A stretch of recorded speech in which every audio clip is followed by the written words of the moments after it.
I learned this from the woman who runs the Vagina Workshop, a woman who believes in vaginas, who really sees them, and who helps other women see their own vaginas by seeing other women's vaginas. In the first session, we were asked to draw a picture of our own unique, beautiful, fabulous vagina. That's what she wanted. She wanted to know what our own unique, beautiful, fabulous vagina would look like to us. So one woman who was pregnant drew a big red mouth screaming with coins coming out of it. Another very skinny woman drew a big serving plate with sort of Devonshire pattern on it. I drew a big black dot with squiggly lines out. The black dot was equal to a huge hole in space, and the lines were meant to be people or things or just basic atoms that got lost. I'd always thought of my vagina as an anatomical vacuum, randomly sucking up particles from the surrounding environment. I did not think of my vagina in practical or biological terms.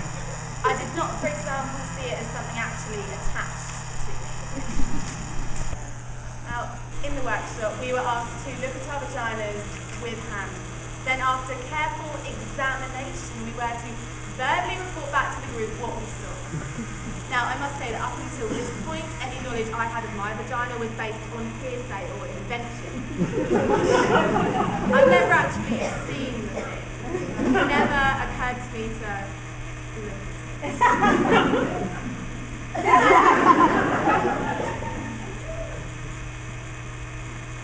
That's quite reductive and awkward.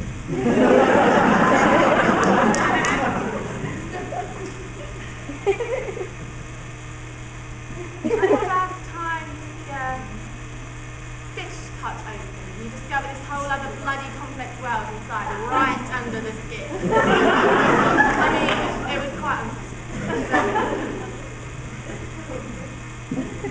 It was so raw and so red and so fresh. And what amazed me most was all the layers.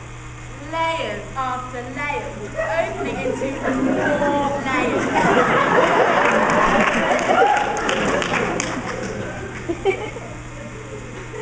My vagina amazed me. I couldn't speak when it came to my time in the workshop. I was speechless. I had awakened to what the women who ran the workshop called vaginal wonder. I mean, I just wanted to lay there on my back, legs spread, examining my vagina forever.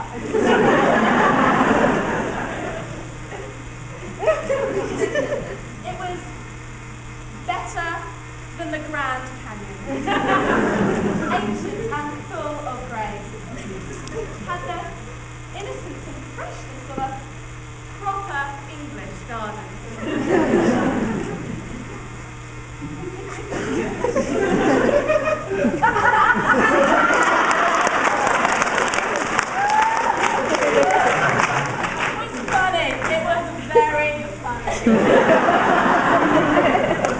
It could hide and seek, open and close.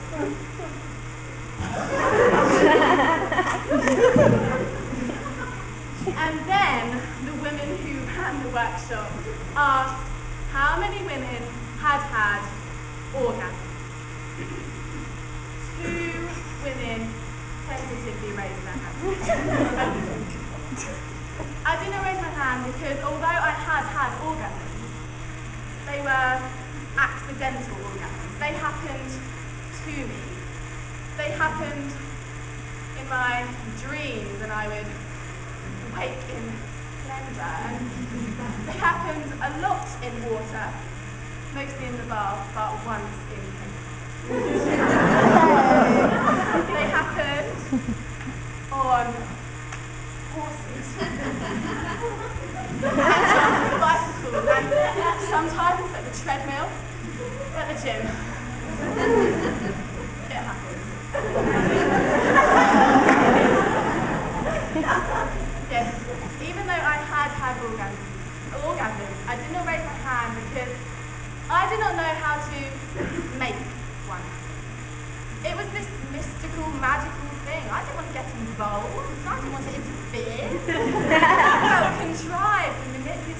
Felt very Hollywood.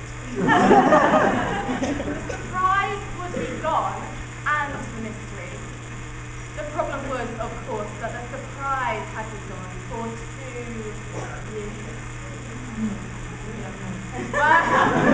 I had had a magical accidental orgasm in a very long time, and I was frantic.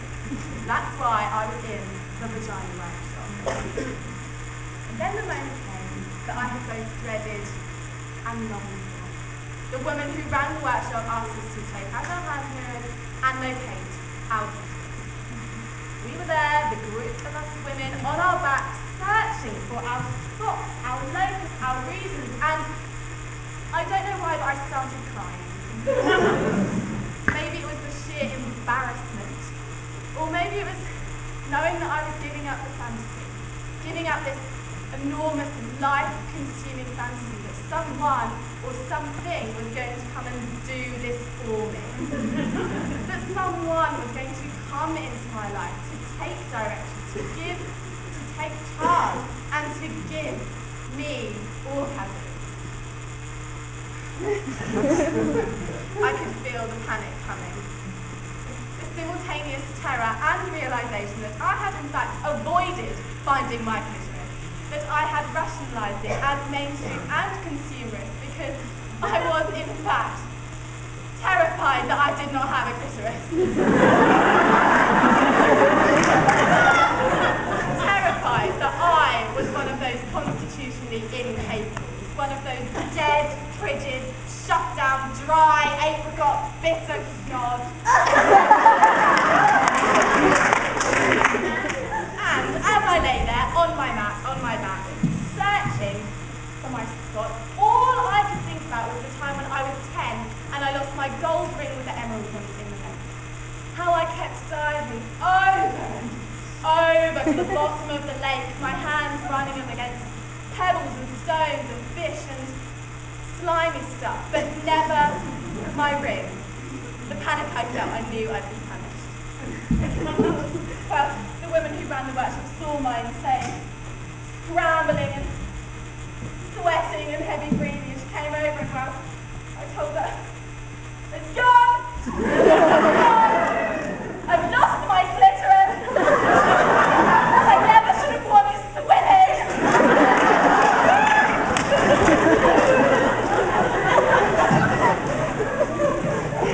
And she laughed, of course. She told me my clitoris was not something I could lose.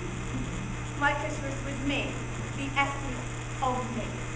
It was both the doorbell to my house and the house itself. I didn't have to find it. I had to be it.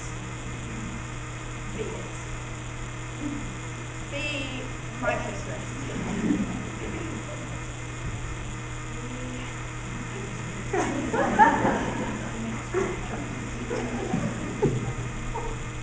So I lay back and closed my eyes. I watched as I began floating above myself. Watched as I began to approach and re-enter. I felt a bit like an astronaut re-entering the centre of Earth.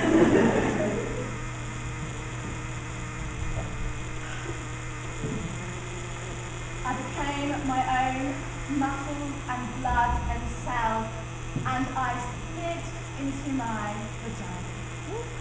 It was suddenly easy, and I fit. I was all warm and pulsing and young and alive, and without looking, my eyes still closed, I suddenly put my finger on what had become me. There was a little quivering at first, which urged me to stay.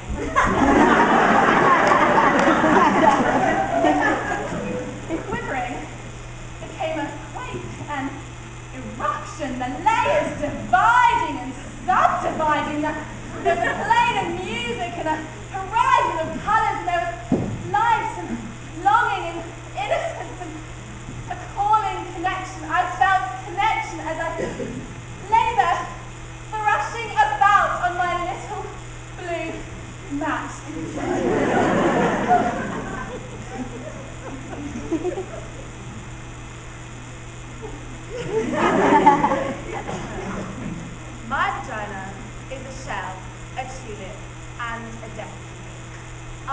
arriving as I am beginning to leave. My vagina, me.